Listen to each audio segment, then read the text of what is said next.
a sight for my soul.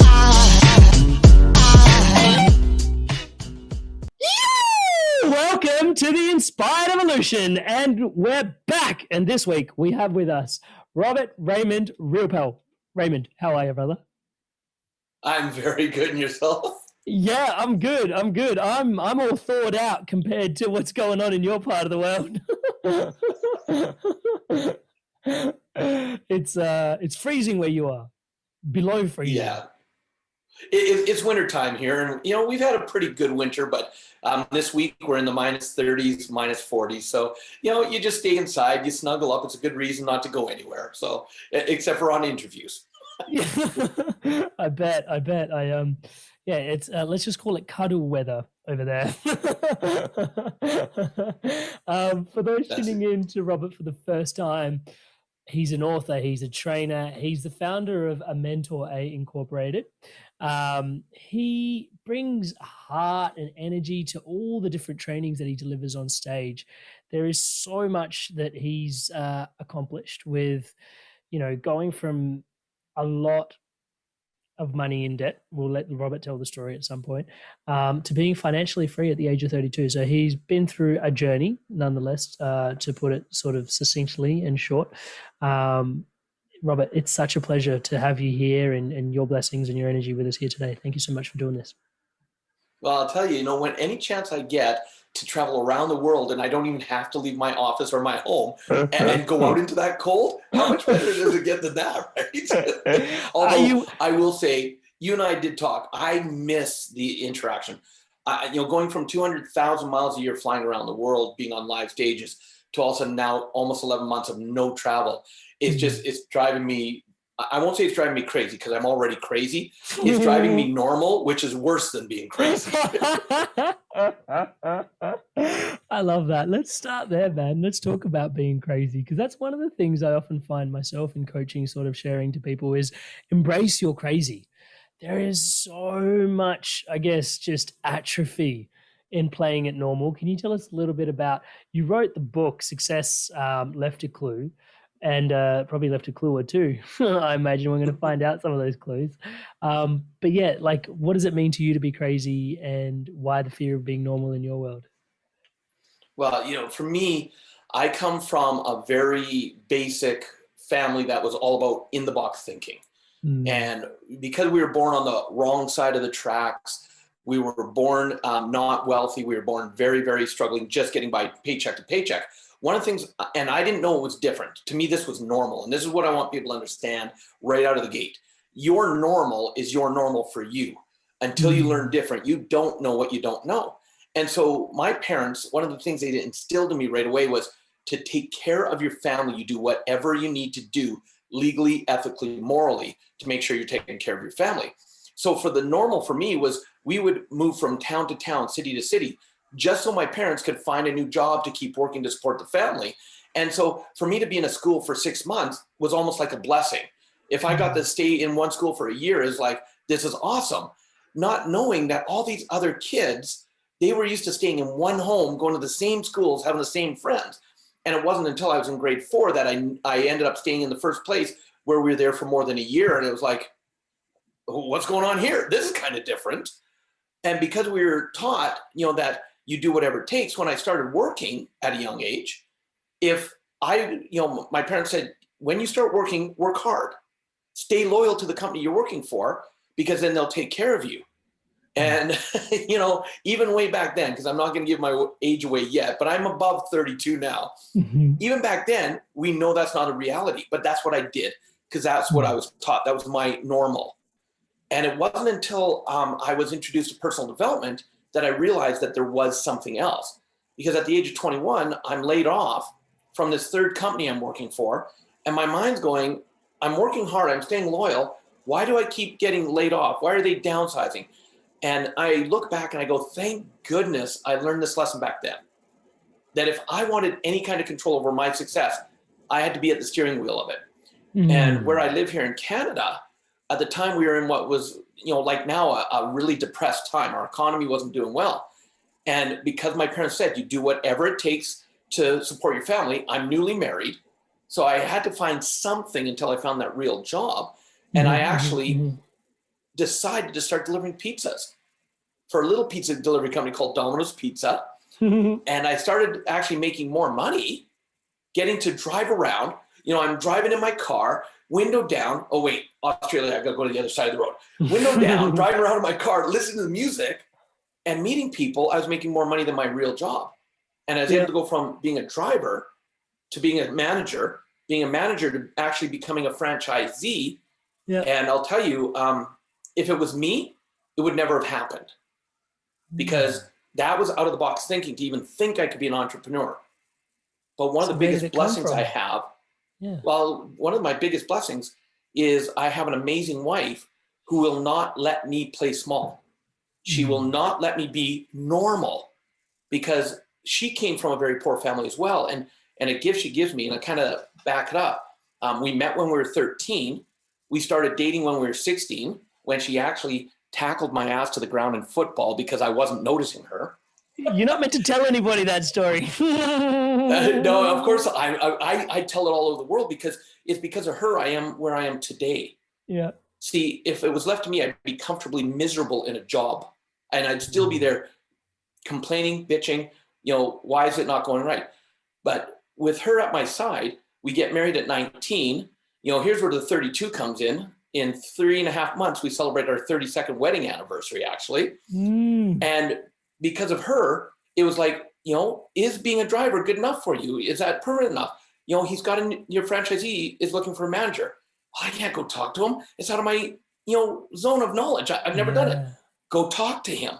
So she pushed me in that direction. I become a manager. I get tossed in, and I'm learning while I'm growing. She becomes my assistant manager. We start working hard, open to close 7 days a week. And it was just over a year after that all of a sudden my franchisee decided he wanted out of Domino's Pizza. We wanted in. We're 23 years old, the average age of a franchisee at that time. But we have one big problem. We don't have any money. But one of the things that I love about your journey is you talk about being on purpose. My favorite word in the whole wide world is passion. And my mission statement that I've discovered is I love to guide and assist individuals in identifying their purpose and living it with passion. And the reason I went to that is because of the pains in the journey I went through of trying to be normal. See, normal is boring, and normal is broke. You struggle when you're normal because you think you have to live in a certain way. And so because of the journey that my wife and I have gone on, we became franchisees. We bought 2 stores with no money of our own. But because we had the passion and we were just like on purpose that this is what we're going to do, we found a way to do it. And we became franchisees, and we were like, oh, we've got it made. We're franchisees now. And we started making some pretty good money. But also in our mindset, which we didn't understand, we were spending more money than we were earning. And so by the time we're franchisees for 8 years, we're over $150,000 in debt and going down very quickly. And people have tried to tell us about learning and growing ourselves. I barely made it through high school. I studied just enough, and I graduated with 1% over, the passing grade because I didn't like school. But now people are telling me you need to learn. And even my brother-in-law, and this will kind of give you my age. He says, Robert, you need to listen to this guy, Tony Robbins. I just bought his learning course on cassette. You got to listen to these. Yeah. And I'm like, I can't be bothered doing that. Yeah. But here I am now in pain, $150,000 in debt, and going, stressed beyond belief. And all of a sudden, my wife and I knew we wanted out of Domino's because we weren't enjoying it anymore. That's one of the reasons we were in debt. And see, and how many people do you have in your audience and in your tribe that they hate what they're doing, but they still do it every day because they think it's the only way to pay their bills? Yeah, man. And because of that, they stay stuck. And so when they wake up in the morning, do they wake up going, oh, I am ready for today? Or do they wake up going, another crappy day. Why am I doing this? Right? Yep. And we thought the answer out of Domino's Pizza was to buy another kind of franchise. Yep. But with how deep in debt we were, we could never afford it. But we still went to a franchise expo. And someone from us visiting their booth gave us 2 tickets to a 3-hour introductory evening. And we showed up. The only reason we showed up is because each ticket had a $39 value to it. And we're going, we can't, thank goodness our minds went, we can't waste this $39. Yeah. And so we went in, and by the end of the 3 hours, we were just blown away.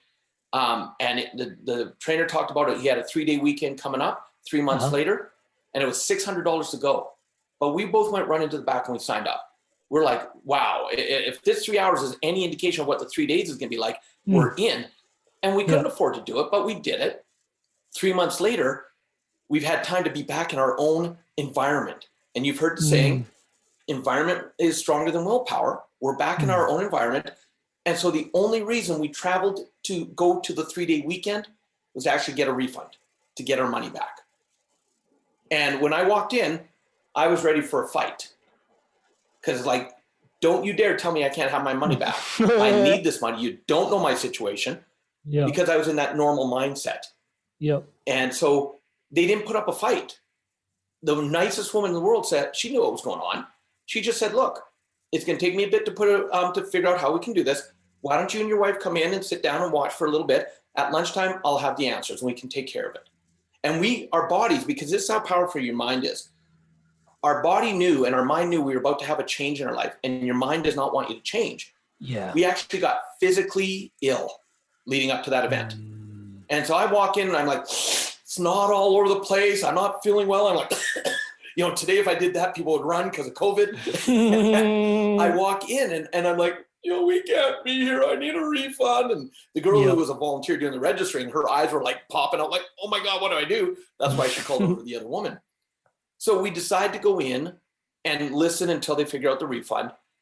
And of course, at lunchtime, we're in it. Our energy's high. We're having a great time.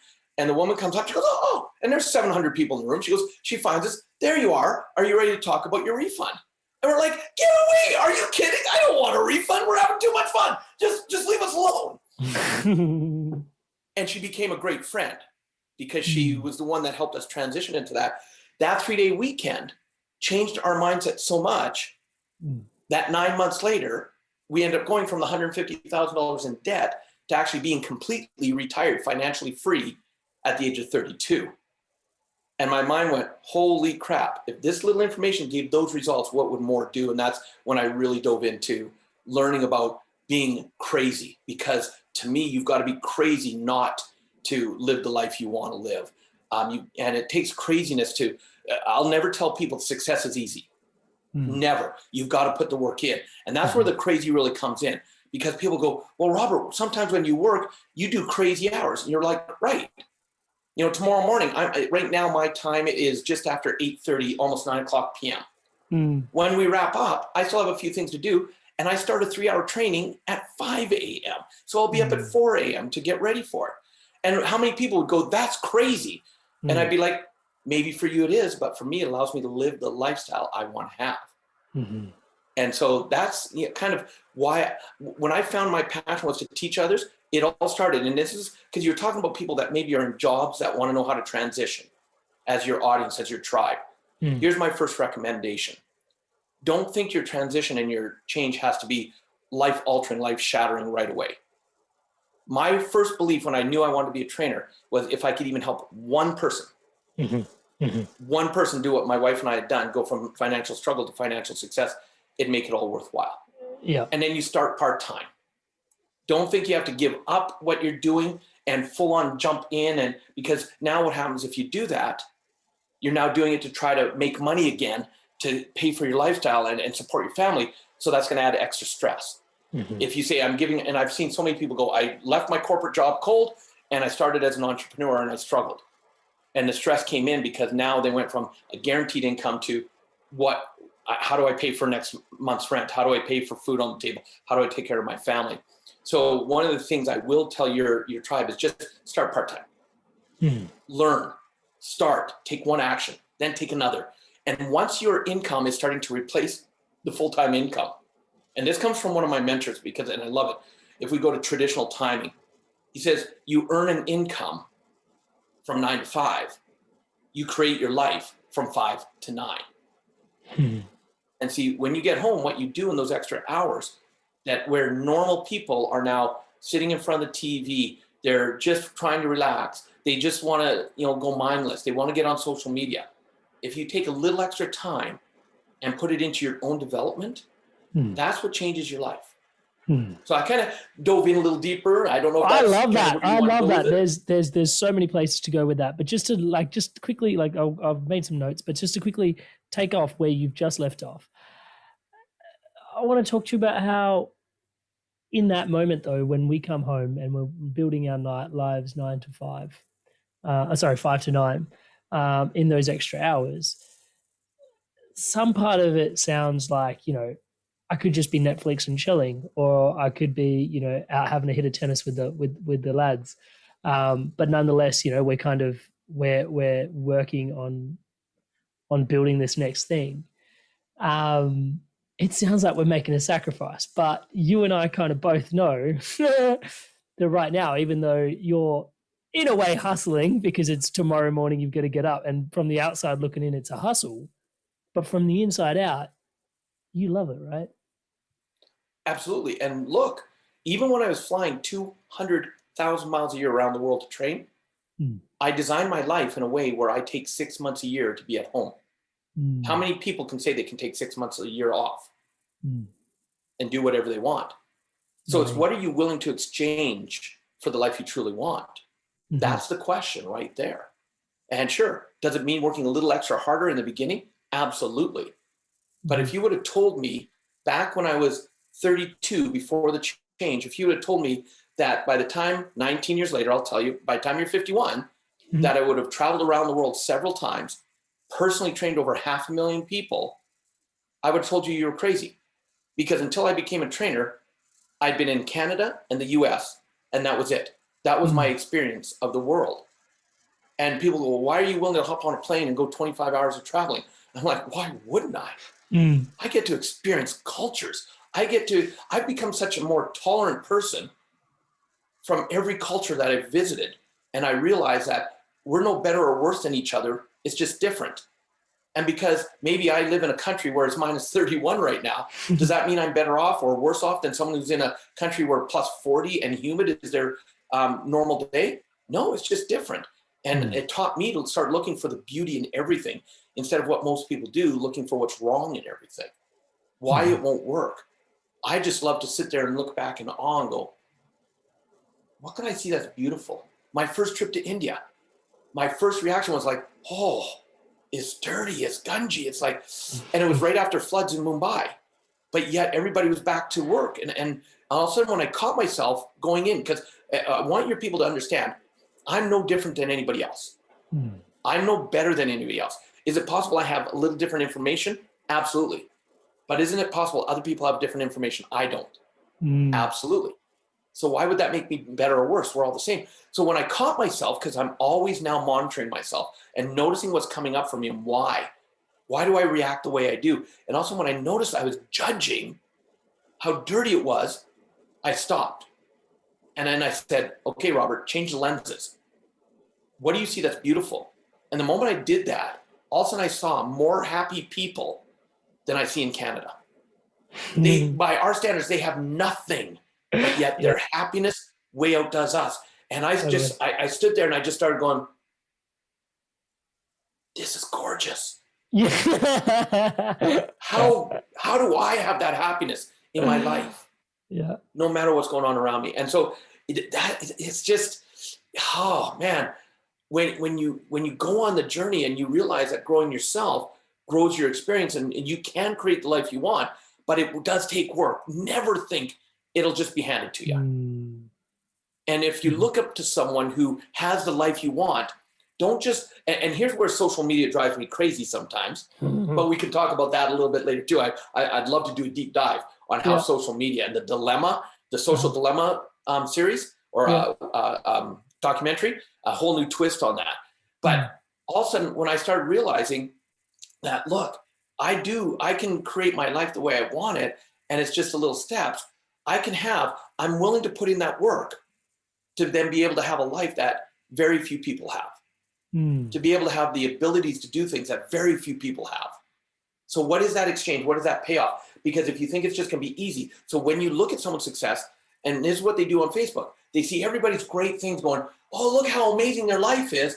And then they compare their crap, what's going on in their own personal life, the worst parts of their day, to everybody else's best parts, part of they their wonder day. why they're Of miserable. course. Yeah. Right. So, yeah.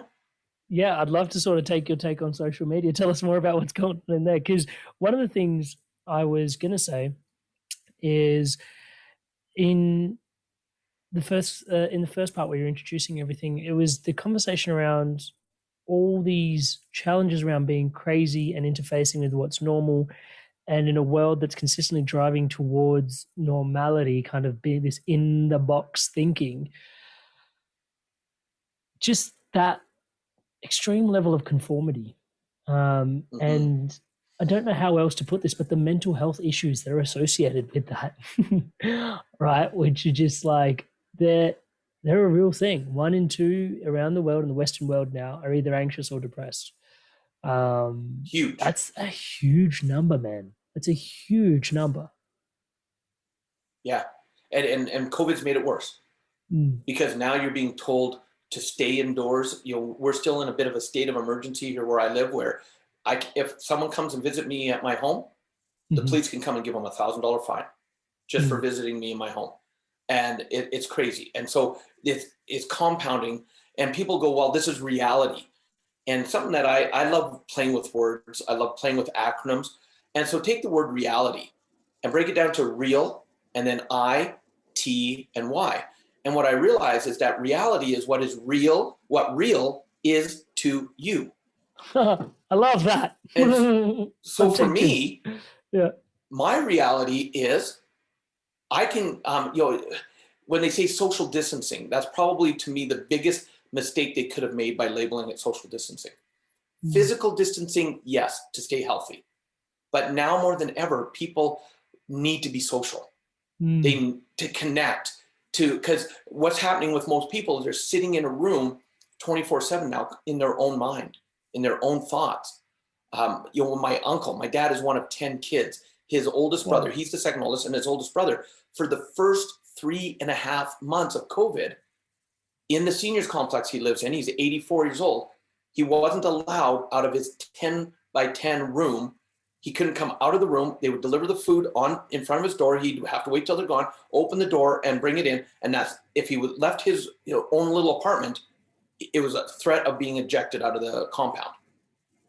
How do you put that pressure on people? And if we didn't have social media, and thank goodness he was on, he loves using things like Messenger and Zoom, and he loves to connect with people and see them.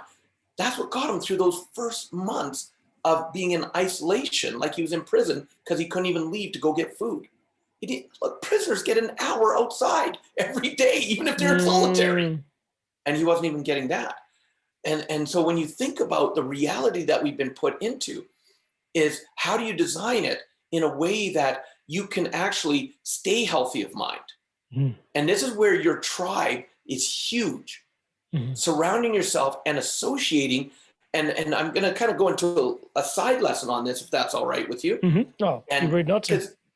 This was a paradigm shift for me, even just this last year. And I'm going to ask a question like this to you. Do you think it's important to surround yourself with like-minded people? It's the one thing that completely changed the game for me. Excellent. And that's the way I used to think. Until one of my mentors pointed something out. He said, look, if you and I, let's say the two of us, we're sitting at the bus stop and there's 3 other people there and we're waiting for the bus to go to the mall. We're all of like mind. We want to go to the mall. And where's that bus going to take us? Just to the mall. He said, so if you're surrounded by like-minded people and you're of like mind of restriction, fear, doubt, poverty, what's going to happen? Then that's what's going to be your reality. Because we know you will equal the sum of the people you surround yourself with. So the change he said to put on it is he said, surround yourself with growth-minded people. And the big difference and the key distinction between like-minded and growth-minded is the growth-minded people are the ones that are willing to have the harder conversations with you if they feel they need to have it. So this is where I realized this was my wife, a gift we give to each other. See, as I said, if it was left to me, I'd be comfortably miserable in a job because I was taught to stay in that box. But because she's not willing to let me place any smaller than I am, and she holds me to that higher standard, it's times where it's like, why don't you do this? No, it can't be done. And a like-minded person would say, oh, okay, you're right, I agree, and it'd end there. But she has the willingness to be tenacious that if she thinks I'm playing small, to hold me and kick my ass and make me go into my greatness. Because as my friend Les Brown says, he says, you have greatness in you. And so when you surround yourself with growth-minded people, the ones that are willing to sit there and say, look, I love you dearly, but you're playing smaller than you are. Why are you limiting yourself? Why are you holding back?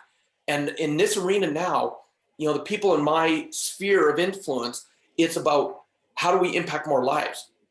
And that's kind of the level of standard we hold ourselves to. Because for us, it's not about money. It's about how do we impact more lives, knowing that money comes as a beautiful side effect.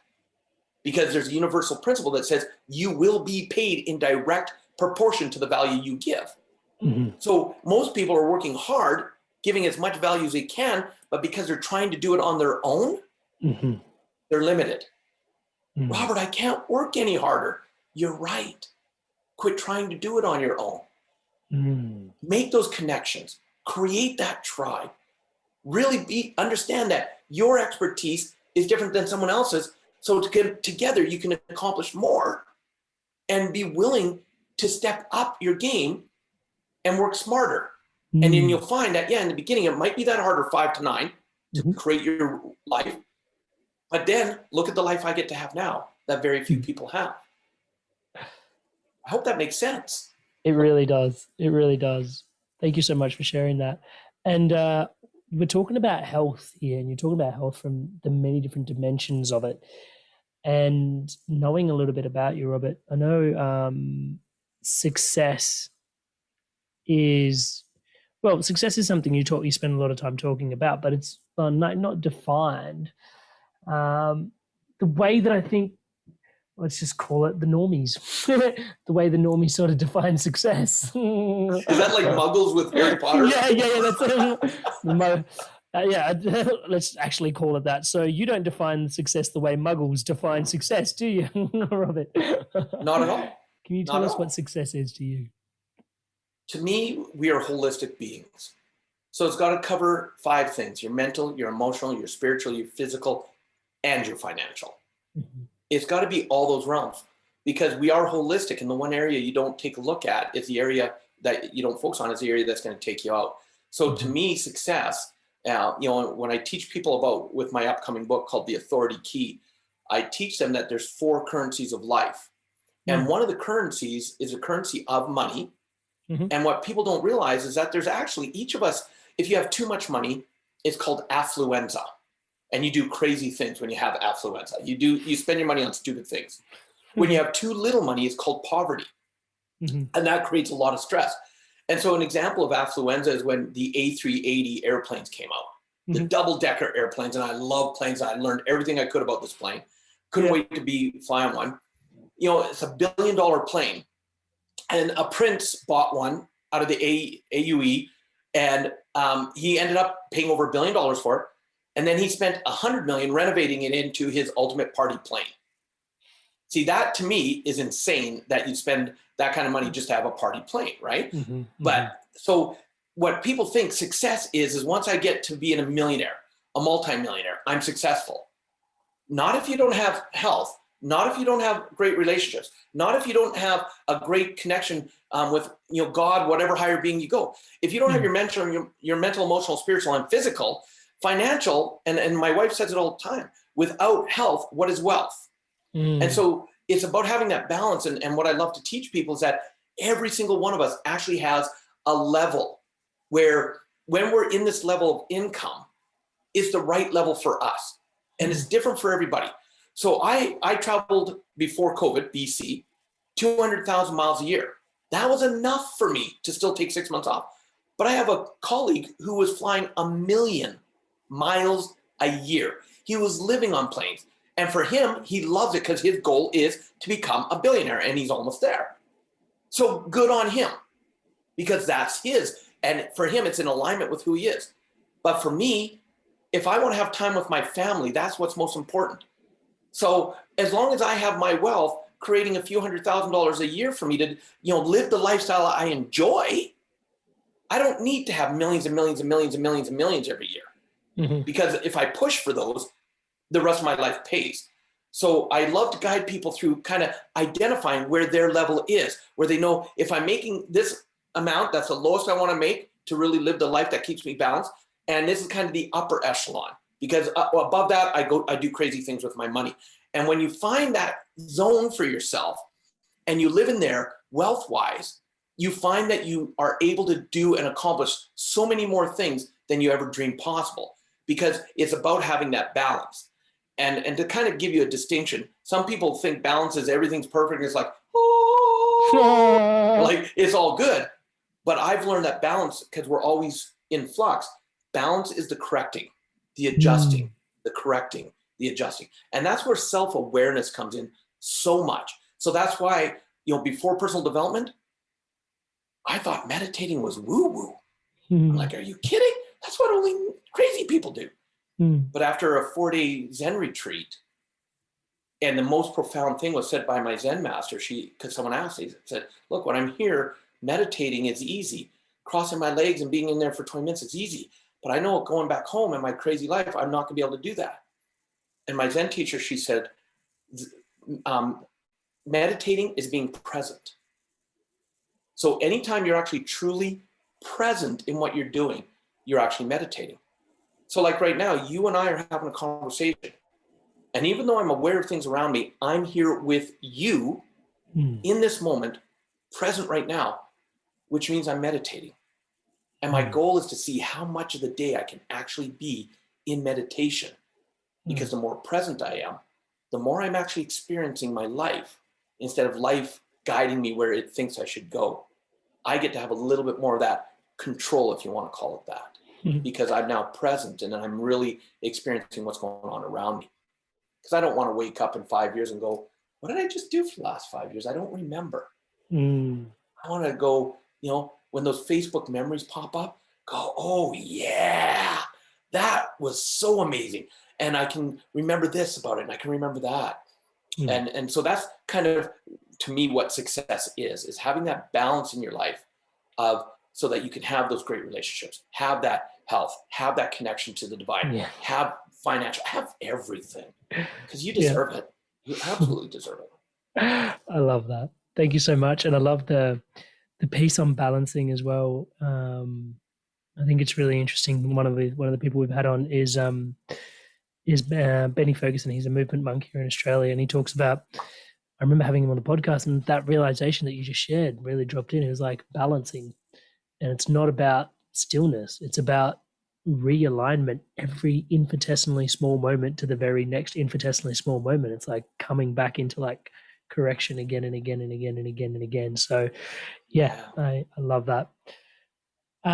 You talk about the fact that you've never really failed. There's only ever been feedback. Can you tell us a little bit more about that? Well, success left a clue, but you've never failed. Well, and in the beginning, I thought I was always failing. Yeah. I've had more failures, what people might deem as failures, than the average person. But then again, when another mentor said, it's not a failure because at least you tried. And if you learn from something from it, then you know not what to do. And some of our greatest successes come from our biggest setbacks. And so when he said, it's not a failure, it's actually just feedback, I started looking at it different. Because instead of beating myself up relentlessly, there's a saying that says, if we had a best friend who treated us the way we treat ourselves, they wouldn't be our friend for very long. Because we take it from ourselves, even though we wouldn't take it from others. And I was terrible at beating myself up. And so all of a sudden when I started going through that mindset shift that, okay, this didn't work again. Okay, stop it. Good. Notice that you're catching yourself. What did you learn? And it's 3 questions it comes down to. What worked? What didn't work? What can be done differently? And the moment I started asking those 3 questions in everything I do, whether it's on my own or with a team, we always debrief. What worked, what didn't work, what could we do different? So instead of saying, hey, what was great and what was the failures? It's like, okay, what didn't work? And it's no emotion to it. It's like, this didn't work, this didn't work, this, great. Now that we've identified it, that didn't work, what can we do different? And that's where the feedback. And the moment I took it from the F of failure to the F of feedback, that's when I quit beating myself up as relentlessly. And I was able to say, you know what, now I'm going to fail 3 times faster. My goal is to fail 3 times faster so I get 3 times the feedback. And that's the difference. Look at what they say about how many millionaires that, go bankrupt. And people go, bankruptcy, bad. Hello, is it better to try and get feedback and rebuild than it is to just sit there and be miserable your whole life because you never tried? It's only for you to decide. There are steps to success.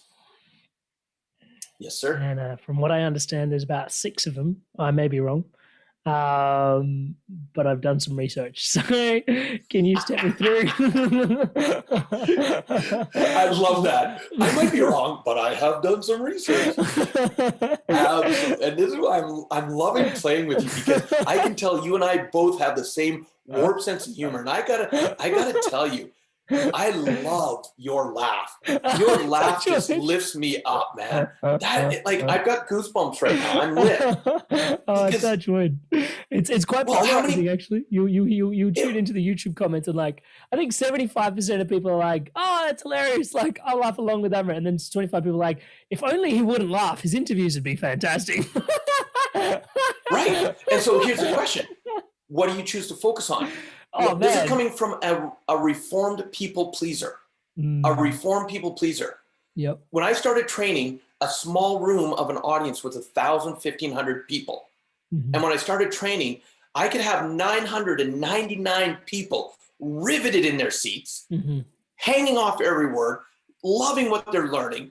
And all of a sudden, one person would stand up and walk out of the room. And where do you think my focus would go? To the one person. Inside, I'd be like, oh, they don't like me. Yeah. And I would put my focus on them. And meanwhile, they were headed to the freaking bathroom. Actually, yeah. But look what my mind did, right? Yeah. And so the moment I started going, here's who I am. And it's kind of another clue for your listeners and your viewers is, I believe the greatest gift anybody can give this world is to be you, to be authentic. Yeah, man. Because when you're authentic, there's going to be people who like you. Great. There's going to be people that don't like you. Great. There's over 7 billion people on this planet. Are we going to get everybody to like us? But as a people pleaser, I thought I had to. And how tiring was it trying to make all the people, it's exhausting. It's exhausting. It is. It is. And I became like the little puppy. If I wanted someone to really like me, I'd be like, oh, please like me, come on. And he'd be like, get away from me, you freak. And the moment I started saying, you know what? If they don't like me for who I am, then I'm going to focus on the people who truly like me for who I am. And what an energy release. What a weight lifted off of my shoulders. Because now I could just focus on being me. So and it's so easy with social media to read those comments. And look at how many famous people, celebrities, they go down a dark tunnel because of the few negative comments. Some of them committed suicide because of the negative comments, even though the majority are people love what they do. But a few can take them out. And that's why, part of my mission is to really help people understand that in all your craziness, whoever you are so amazing. And a gentleman I'd love to hook you up with, I think you would love on your podcast, is a gentleman by the name of Aaron Huey. Okay. And his big thing is his passion in life. Him and his wife run a center in Colorado where they take at-risk youth. His goal is that youth never need his facility, but his facility is there for ones that have gone into deep, drug addictions, alcohol addictions, attempted suicides. And he works with families with at-risk kids. And he is such a beautiful soul, such a beautiful soul. And one of the greatest lessons that helped me go from being that people pleaser to really owning who I am is I'm training. And I've now been, not only am I training thousands of people, but I'm developing trainers. I'm teaching them how to teach in the style I do. And I'm still hard on myself that I'm not that good. It's mind blowing when I look back. I go, how did I even think that way? And I was doing a training where he was there with us, and I had 6 trainers I was teaching, and we had a breakout session with him. And he came in to do a session because he reads body language, he reads facial language. The guy is he's phenomenal. One of the best things I like about him, he's aerodynamic like me. And he was talking to one of my students, one of my trainers that I was developing, and the trainer said, yeah, I'm loving Robert because he's my guru. And I didn't even realize I flinched a little bit. And all of a sudden, Aaron stops him. He says, Tom, wait. He looks at me and goes, Robert, what happened? And I'm like, nothing, Aaron, just keep going. He goes, no, why did you just react the way you did? I'm like, Aaron, this is about them. Just let it go. He goes, no, the train's not going any further until you fess up, brother. What's going on? And I'm like, oh. I said, I don't like the word guru. He says, why? I said, because why am I being put up on a pedestal? I'm no different than anybody else. I'm just me. And he had me do a great little exercise that paradigm shifted. One had to clap me. And I'm going to have you do this. I want you to spell the word guru for me. G-U-R-U. Yeah. So I said, G-U-R-U. And he said, G, you are you. And in that instant, it became the greatest compliment anybody could give me. Because how many people think they have to be something else? Yeah, totally. But when you're giving the world a gift. When you're you and you're aligning with people that like you for who you are, not who they think you should be, that's when your true magic, your true passion, your true greatness comes out, because you're not looking for permission to be you. You just are. That's the way I look at it now. I love that. Thank you so much for sharing that. Yeah. And I think that plays into what we were talking about being crazy before, right? Like embracing our own crazy. That is really the only chance we have to embrace the most authentic version of ourselves, I feel like, because it's when you really go to get crazy, it's like, that's my kind of crazy, like that laugh, whatever, touch wood, you call it whatever you want to call it, but it's my kind of crazy laugh, like it's, laughing. I used to have friends that were like, Amrit, it goes like this, ha ha ha, ha ha ha, like trying to coach me into a laugh. Oh my goodness. And as I was saying that, I was just like, dude, you're going to break me. Like, I can't, you doing that to me is making me laugh. And I couldn't get it. Like, I just could, ha ha. Sorry, bro. That's not happening. Not around here.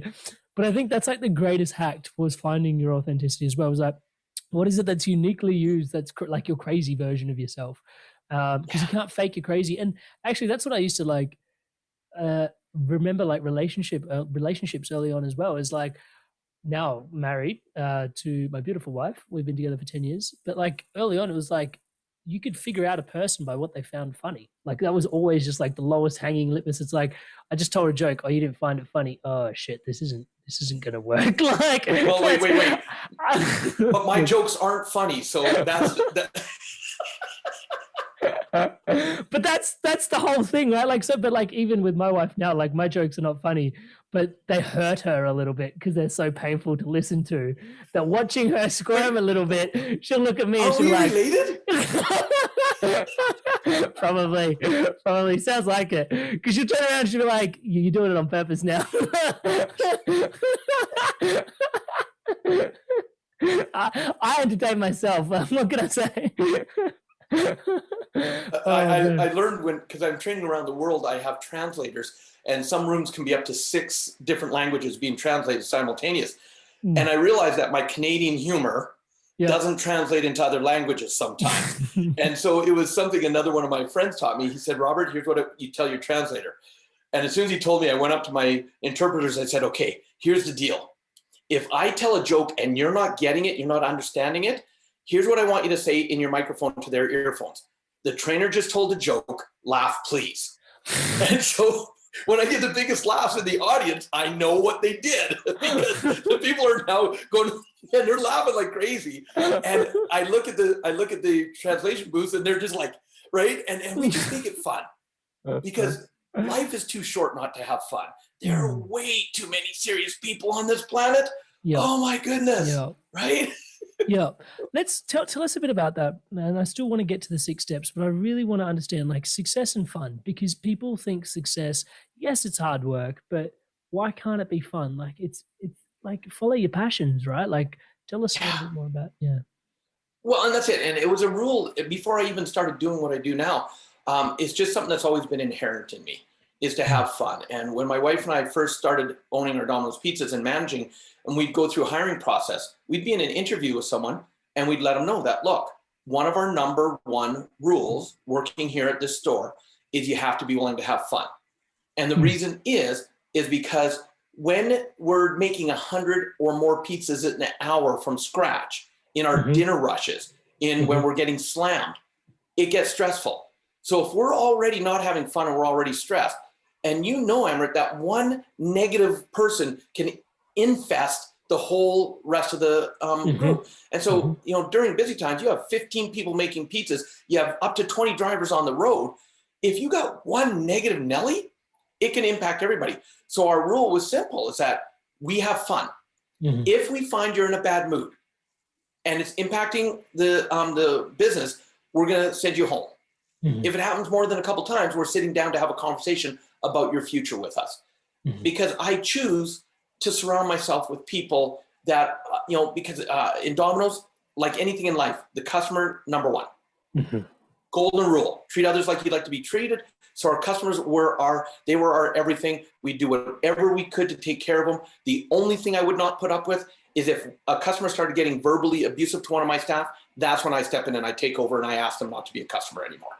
Because there's, you know, but other than that, the customer's always right. Mhm. And what people don't realize is some of the greatest, if you want to be an entrepreneur, and this is for you people that want to go from working to being an entrepreneur, if you take the mindset Mhm. that you're going to make mistakes, because you will, learning curves, you Mhm. will have them. But an upset customer, if it was something that wasn't, you didn't do on purpose, is actually a greater opportunity to become one of your greatest raving fans because of the way you take care of them. Because if everything's always going great, they're going to be a good customer. But if there's a mistake's ever made and they're upset, how you let them know Handle that that. they mean a lot to you is Mhm. what's going to then. I had one customer, her son, autism. He only liked his pizza a certain way, very thin crust, very light sauce, pepperoni. And she had gone from pizza store to pizza store because he wanted pizza. And so she went in all these places. After one or two orders, they'd be like, sorry, can't handle this anymore. We don't make our pizzas that way. And we just embraced her. And we're like, Mrs. O'Connor, you tell us how Robert wants his pizza, we'll make it. And did it the first time. We made a couple adjustments because she could tell if he liked the pizza or not. Within a week and a half, or first 2-3 orders, he had it down where he loved the pizza. Over the next 3 years, we were still manual. Everybody in our store, as soon as the phone rang, they saw the phone number. Hi, Mrs. O'Connor, how you doing today? Same pizza for Robert. And because normally it was just a pizza for him, but sometimes her and her husband would add on a second pizza. But he was ordering 3 times a week Mm. because that's how much he loved pizza. Mhm. And because we took care of her, and we gave her a special price, we made sure that if there was ever a mistake, we took care of it. One of the things that hurt my heart the most was when we sold that store. And the new owner, I said, this is Mrs. O'Connor. Look at the computer. Since we computerized, she's ordered 453 times in the last Mhm. few years. She's a good customer. And he's like, that's too cheap of a price. I said, she's a good customer. Take care of her. She tells a lot of people. It was about a month after we turned over the store, because she had my personal number. She calls me. She says, Robert, they're not making the pizza the way Robert likes it, and they're increasing the price every time we order, and I just don't know what to do. And I called up the owner, and I'm like, what's going on? And he's like, ah, and I just went, wow. I phoned back Mrs. O'Connor. I said, look, let me help you find a store that will take care of you, because obviously he won't, and I am so sorry for that. Mm. Because, you know, for how many years she had been such an amazing customer, and ego and wanting just more money, he couldn't even calculate the business she brought to us, because I know she told everybody how we took care of her. Mm. But how many people are short term? They're short term focused. They don't see the long picture. To Mhm. be successful, you've got to look at that long term. You've got to look at where you want to go and what are the steps you're doing to take there. And that's why I put 6 steps into Success Left a Clue, and that kind of ties in. First one is you got to dream big. You have to dream big. I love how Les Brown says, it's not that we set our goals too high and we miss them. So we set them too low and we hit them. And when we do that, it gets us into living a mediocre life. And so this is why I'm passionate about vision boards. Create vision boards and just put, what would you ultimately love to see? And dream big. Now, most of my dreams never come true in my timeline, but I'm still way further ahead than people that don't dream at all. So that's step number 1. Step number 2, find a mentor or someone to model from. Oh, dude. See, we've been taught through school to figure it out on our own, to not copy other people, not ask for help. And all of a sudden we come into the real world and we wonder why we struggle, because our mindset thinks we have to figure it all out on our own. But I guarantee you, I don't care what you want to do. Unless you're an Elon Musk, I guarantee you someone's done what you want to do before. So find how they did it, find the system they used, and follow the frickin' system. Most people, they'll see a great system that will give them the results they want, but because of their conditioning through school, their mind goes, I can't copy them, that's cheating. So they try and reinvent the wheel. They try to come up with a different way of doing it. And then they wonder why they struggle. So one of the clues I love to give people is simply this. If you want to reinvent the wheel, do it later. Do it later. Follow the system, get the success. And then once you have the success, if you still want to reinvent, then you can, because at least you have the success. And so I love to mentor people. And this is because the other part of finding someone to model or mentor is giving back. As you're on your journey, ask yourself, who could I be of service to? Who could I mentor? Well, Robert, I'm not good enough. I haven't accomplished all my goals. No, but you started. So be authentic with where you're at, and there will be people that maybe aren't at that level that you can still help. So not only find a mentor or someone to model from, but who can you mentor? And this is why, like, my passion, my true passion is helping trainers, because I've trained thousands of trainers, and my specialty or my superpower, my zone of genius, if you want to call it, is I can watch someone on stage and I can say, stop, raise your head a little bit, look this way, put a pause in right there. And I can enhance their authenticity and their presence on stage. So when I take on a mentoring student, because they have to work so deeply with me, yes, it costs them a lot of money, but the cool thing is I'm living my passion and I'm getting paid at the same time. How does it get any better than that, right? So find a mentor model, someone to model. That's step 2. Step number 3 is the critical step most people make. They have big dreams, they have big aspirations, they find a great mentor or someone to model, but they forget to take action. Fear holds them back. Doubt, not believing in themselves. All of those things that even still plague me. But I've conditioned myself not to be stopped, because I have the people around me that if I do slow down or stop, they give me that swift kick in the ass to keep me going and keeping the momentum. And so one step in the direction, I love the saying, one step in the right direction is worth 1,000 years of thinking about it. So success comes one step at a time. So instead of getting overwhelmed, and Ray, have you ever been overwhelmed before? Oh, man. Plenty. Right? And I knew the answer, and here's why. See, and this is where meditation comes in about being present. The reason people get overwhelmed is because they set their goal, their dream, and now they're 1,000 miles ahead of themselves, 1,000 steps of what's it going to be like when I get there? And they forget to say, now, let's break it down and come back to being present. Take a nice deep breath in. Let it out. What's one step I can do to head in that direction? And then you take that step. The overwhelm comes from being so far ahead of yourself. So take action. Step number 4, which is the one that when people have success, because they've set their dreams, they find a mentor model, they've taken action, they're getting success, and then they sabotage because they forget step number 4, which is to celebrate your successes. Celebrate. Every day. Tonight when we finish this interview, I'll wind down with my wife. We'll watch a little more TV. I'll get ready for bed.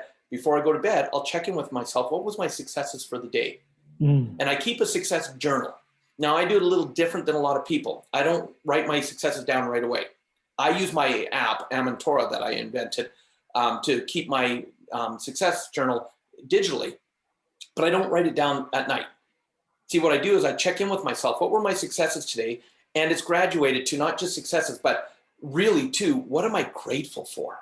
What am I grateful for? You know, I look at minus 31 where I'm at right now. It's minus 31 with my wind chill minus 45. So you better believe I'm grateful that I have a beautiful home to live in, that I have heat. Of course. Right? Yeah. And so I check in with myself before going to bed. So now my dreams and my rest is around gratitude and successes.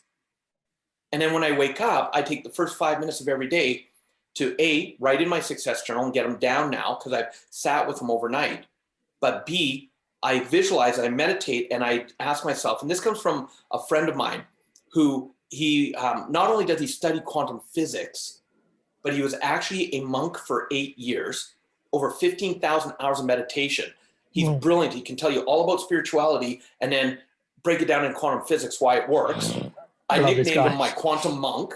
Yeah. And I'd love to connect you with him as well. He's brilliant beyond belief. And what he says is take the first 5 minutes and sit with yourself and ask yourself, what would my most amazing day look like? And in those 5 minutes, create an amazing day. And that's how I start my days. Now, again, does it mean that's what my day is going to necessarily turn out like? No, but I've already kicked myself off to have such a phenomenal day. So celebrate your successes. And the smaller your mind makes them, the bigger I want you to celebrate them. Step number 5, believe in yourself. Believe in yourself. You know, Aaron Huey, again, one of the things he said, it's not about being self-centered. It's about being centered in yourself. And it's not arrogance, it's confidence. So you believe, because here's kind of what happens, because step number 6 is repeat the first 5 steps. As easy as that. Because what happens is you set your dreams, you find a mentor or model, someone to model, you take action, you celebrate the success, which elevates your belief in yourself. So then now that allows you to set bigger dreams, bigger goals, find greater mentors to model, take bigger actions, have bigger celebrations, which raises your belief, which allows you to set even bigger. And it becomes a beautiful, beautiful perpetual cycle. So those are the things that I love. And that's the 6 steps of Success Left A Clue. I love that. Thank you so much. There's so much in there. I think the key piece I want to, and I love the piece about celebration. That's actually my favorite. My values are connection, contribution, and celebration. So celebration was always going to be like this big one. And I find many different, unique, and interesting ways to celebrate. But despite where people thought I was going to go with this, I'm conscious of time, but I do want to tune in and say, all right, for those that are looking for a mentor, I think that's a hurdle which those tuning into the Inspired Evolution would probably be interfacing. I think there's a lot of dreamers in this space. We dream big. I think there's a lot of people that are willing to roll up their sleeves and take action in this space. I think hopefully tuning into a podcast where someone's highest values are connection, contribution, celebration, we're all celebrating together. There's the Facebook community there. We're always in there cheering each other on. Belief, sure, we can go there, but I think finding a mentor to model. Because the steps, just to summarize for those, it's dream big, find a mentor to model, take action, celebrate, believe, rinse and repeat. So point number 2, find a mentor to model. Any advice on there, Raymond? Absolutely. Look, here's the thing. Mentorship isn't what you may think it looks like. You have to get creative. I love reading and watching biographies because some of the greatest mentors for me are people that are no longer around. So how am I going to be able to personally mentor from them? So I find out what books they have. I find out if they developed a training. I find out if there's been a biography, either an autobiography or a biography written on them. And I study those. Steve Jobs, his biography, you know, the fact that he gave permission to someone else to write it and said, I'll go hands off because I know you're the person that can write it. I learned so much about him that he was indirectly mentoring me. My biggest value for people on mentors, though, find someone who is in alignment with your values. So many times people go, well, they've got the success I want. I don't really like who they are as a person, but you know what? I'm going to mentor from them anyway. And I've done that. I've done that. And that's how it came to the realization, is that even though I learned, and I'm blessed and feel blessed for the journeys I've gone on and what I've been able to accomplish, but I now realize I choose to only mentor from people who are in alignment with my values. And because I care about people, and if they're just in it for the money, that doesn't work for me. Yeah. You know, and it's what I do kind of then on the reverse. If I'm mentoring a trainer, my number one rule with them is I'll say, if I find out and it seems to me that you're only doing this for the money, I won't train you anymore, because you're doing it for the wrong reason. Mm-hmm. You've got to be doing it because you want to truly help people. And again, and yet I know it's hard when I say you have to believe me in this, but I've proven it so many times. You truly be of service and you live your passion and you be of value, that tool called money will come to you. Mm-hmm. It will come to you. So in mentorship, that's some of my things. And when I talk about being creative, I'll give you the example. When I knew I wanted to be a trainer, the person that I was training from, and I wanted to mentor me so bad, he helped me become financially free. My wife and I had started volunteering, because now that we don't have to work, I knew I wanted to be in this energy. I'm a procrastinator. And so because I instead of beating myself up over being a procrastinator, I came up with the saying that says, design your day in such a way that procrastination cannot play. And the reason I do that is because I know if I book my meetings, I book calls for first thing in the morning, because when I commit to someone else that I'm going to be on a call, I'm out of bed. Accountable. Yep, you're done. Right. Yep. But if I don't book my first one till noon, my mind will go, oh, just sleep a little longer. Sleep a little longer. And so I've learned who I am. I'm self-aware of that. And so we're volunteering a lot for this gentleman. And I've always wanted to ask him that question, if he would mentor me. And so we were helping him and volunteering at one of his evening previews. And we're sitting down having drinks afterwards, because now he knows who my wife and I are, because we've been helping a lot. And we're sitting down, and I finally had the courage. I took a deep breath and I said, I have a question for you. He said, what is it? And I put my heart on my sleeve and I said, will you mentor me? And he thought for a moment and he said, no. He said, I don't have the time to do one-on-one mentoring. And if I did, it would probably cost you about $1 million. And I'll tell you, I took it personally. I took it hard. I smiled. I'm like, okay, I appreciate your time, blah, blah, blah. But the moment my wife and I were out of sight, I just let loose. Who the hell does he think he is? Look at all the volunteering we do. And he dares say no. And I just went on a rant and a rampage. And I'm like, we're never volunteering again. And my wife just stood there quietly listening, nodding her head. She let me get it all out. She's at the end, she goes, are you done? So she listened a little. I said, then she goes, are you done? I'm like, what do you mean, am I done? She says, are you done with this shit? I'm like, how dare you? She goes, look, listen, first of all, not volunteering anymore, wrong answer. And I'm like, pardon me? She goes, we're going to volunteer more. I thought my wife had gone off her rocker. I'm like, what the hell you mean we're going to volunteer more? She goes, well, if I get this straight from what you're just saying, you're upset because he spoke his truth, that he didn't have the time and it would cost us a lot of money. She's like, Robert, do we have $1 million to spend? I'm like, hell no. She goes, so you're upset that he spoke his truth and you can't handle it. So I get why you're upset. And I'm like, but she goes, shut up. She says, not only are we not going to stop volunteering, the reason we're going to volunteer more, and she said, because is there more than one way to get mentored? She says, when we're at the events and you're watching them on stage, are you not learning? Yeah. Suppose so. She said, so yeah, right? She said, so if we volunteer more, doesn't that mean we're going to learn more? And it was right after that, as we're volunteering, I ended up becoming his personal assistant, which meant when he was on the stage, I had to sit my ass in a chair and watch every move he made from the stage. I got his meals. I shined shoes for him, pressed his shirts if he needed. I did whatever. And this is a success clue for people, is that be willing to do whatever it takes to learn. No ego. Be of service. And because of that, I ended up spending more, and it came to reality, or it really hit me when that same woman that got us to go to that program and not fight about a refund, who is now a good friend, she made it really kind of click in. We had just finished 5 weekends in a row of volunteering at our own expense, 5 weekends in a row. And she came up to us and she says, do you realize you've spent more one-on-one time with him in these last 5 weekends than anybody in the office has in over a year? Mm. And see, I'd created a reality where he ended up mentoring me and he didn't even know he was. Mm-hmm. And it didn't cost me $1 million. And it's interesting when people get upset because, okay, you went to college, you went to university, right? Mm-hmm. And you studied to be an engineer. Mm-hmm. Did that take a big time investment? Massive. Was it a big money investment? Massive. So get this. A guy got upset at me one time.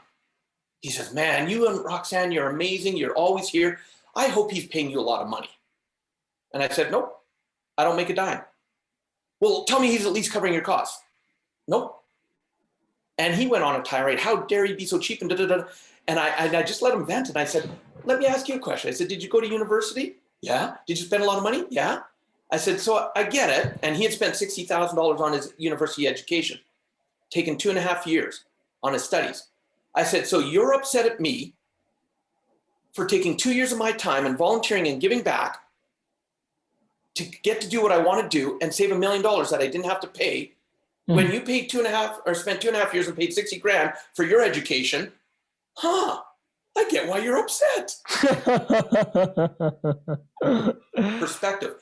So when it comes to being mentored, do whatever it takes to be able to create the situation where you get to learn from the people that are in alignment with you. Mm-hmm. Whatever it takes. And just be a sponge. Don't tell yourself you can't mentor from someone. You find a way to make it work. And I guarantee you do, your life will change just like that. I love that. Thank you so much for sharing that. And kind of bleeding into the next step of take action, I'm not going to ask you about it, but I'm just going to share something with you, which is something that came through to me. I love what you shared there in terms of there are so many different ways to get mentored, because one of my favorite people that's passed away is Alan Watts, and I listen to his stuff almost multiple times a week, and just listening to him, and I literally feel like he is a mentor. And so I love the way you articulated that. That's really, really, really helpful for me. And even just volunteering your time and energy, I think there's just something in there I want to just sort of riff on you with. Like, I don't really know what's different about the perspective here, but I just want to share with you kind of my truth, and sort of we can expand on it from there. The first year that I started as a speaker, because like the podcast started, and then I became a coach, and then from there it was like a couple of speaking opportunities opened up, and I wasn't great, just to be honest. Like, it felt great, like I enjoyed the speaking, but I was like, there's gonna be like, I've got to pull my socks up. Like there's better speakers out there. And so I started looking for speaking engagements where I could go and like build my chops. And what came back unanimously was like, oh, sorry, there's no opportunity to speak. And so I knocked a little bit harder on the door, and I was like, oh, what if I pay to be on stage? And they were like, what? People normally expect to get paid to be on stage. And I was like, no, well, knock, knock. Like, I'm just knocking a bit harder. Like, I would like to know what it's like to speak to an audience of 6,000 people. If the opportunity is not there for me, can I create the opportunity for myself? And then people are like, yeah, all right, for $500 you can come and speak to an audience of 6,000 people. And I was like, okay. I thought it was going to be the thousands, right? I was like, okay. Right. And boom, you're there, right? So, and then you're speaking to an audience of 6,000 people. Now, based on potentially my own laurels, I couldn't have gotten in. But with a bit of a support and a bit of like, okay, looking at it exactly the same perspective that you just shared with us, I'm investing in an education. Like, I'm paying to learn to be where I want to be. I've spent so many thousands in a university. This is like the university of life. $500 to like learn to be in a space where exactly what I want to be, have the relationships, meet the people, learn how to walk out on stage, communicate my message, the message that's in my heart to such a large audience, to walk away with all that feeling, the learnings, the insights, what went well, what didn't go so well, what can we do differently? From that point, I was like, ridiculous. And I did that for the first year. And then from there, people were like, oh, this is going good. And then that sort of tumbleweeded into, then obviously paid gigs started coming in, because people were like, well, Amrit does all right on stage, touch wood, and that sort of evolved into its own thing. But I always find there's that resistance. It's like, oh, well, I'm a speaker. And it's like, okay, well, how many engagements have you had in the last year? Oh, just 1 or 2. And it's like, are you paying to be on stage? It's like, no. And it's like, Why not? It's like, Why well, not? I'm a speaker. I get paid to speak. It's like my profession. And it's like, and look, T.R. Becker's book, Secrets of the Millionaire Mind, my absolute favorite quote: every master was once a disaster. yes. If you would have seen me on stage when I began, people actually they would come up and go, look, I get it. You want to be a speaker, but dude, I don't think you have what it takes. And because I'm just too tenacious to not give up on my dream, it was like, but I struggled. But my first contract was a 1-year contract to teach and contract out. And again, I know I'm a procrastinator, so I use that to my advantage. And when I sat down to negotiate, we came up with a deal that people told me was absolutely stupid, because it was going to be a set amount for a whole year. If I didn't get used, I got paid. But if I got used to train, I got paid. And I knew the mindset of the gentleman that the moment he signed that contract, he was going to use the heck out of me. And in my first year, the moment we signed that contract, I did 48 full-on multi-day trainings in my first year. So I couldn't help but get better. And people go, well, Robert, you break down what you made per event. Your staff made more money per event than you did. And I said, and? Where am I today? See, I got all that experience, but people don't think outside the box that way. It's like that. I'm a speaker now. You got to pay me. It drives me crazy when people go, well, my rate is $35,000 for a 2-hour talk. Great. When's the last time you were paid that? Well, it's been about 1.5 years, but when they're ready to pay me, I'll be ready. Yeah. And it comes back to, if you love what you do, it's just a blessing that you get paid to do it. You just got to go along for the fun and the ride of it. Oh, Robert, I'm having fun here, man. I could have you here all day, but I'm conscious of the time. Brother, thank you so much. To say thank you for here today. Also, from me and the Inspired Evolution community, we're aware that it's not just today that informs this conversation. It's a life's work that goes into it. So thank you so much for, just showing up, doing the work consistently, and then showing up here with us today and sharing yourself so openly, so vulnerably, with so much fun. As part of the community and myself, we're wishing you all the best. As always, it's what we're all about. And man, thank you so much. For those that want to check out your work, what's the best place to get in touch? Obviously, there's the book. Is that your favorite way for people to reach out to you? What's present for you? Yeah, for me, reach out on Facebook. On Facebook, just type in my name, Robert Riopel. You'll see Robert Riopel Fan Club or a fan page, and follow me on my fan page as I journey around what used to be the world, but now the world of my reality. I love to stay connected and answer questions. And, I actually have a gift for your listeners and your tribe if you're so interested. If they go to SLAC, which stands for Success Left a Clue, so SLAC.rocks /book, they can actually have the ebook Success Left a Clue as my gift to them for spending the time to watch your podcast. Awesome. Thank you guys so much. Thank you, Robert. Really appreciate that. And guys, thanks for tuning in. You can feel free to head over to slac.com/book and get yourself a copy. No, slac.rocks, ROCKS/book. Yeah. /book. We'll put a link to it in the show notes. And we'll put a link to Robert's Facebook page as well in the show notes for you guys to stay connected. Robert, thank you so much again. Big hearts, medium hearts, nano hearts. Hey guys, if you enjoyed this video, give it a like, leave us a comment.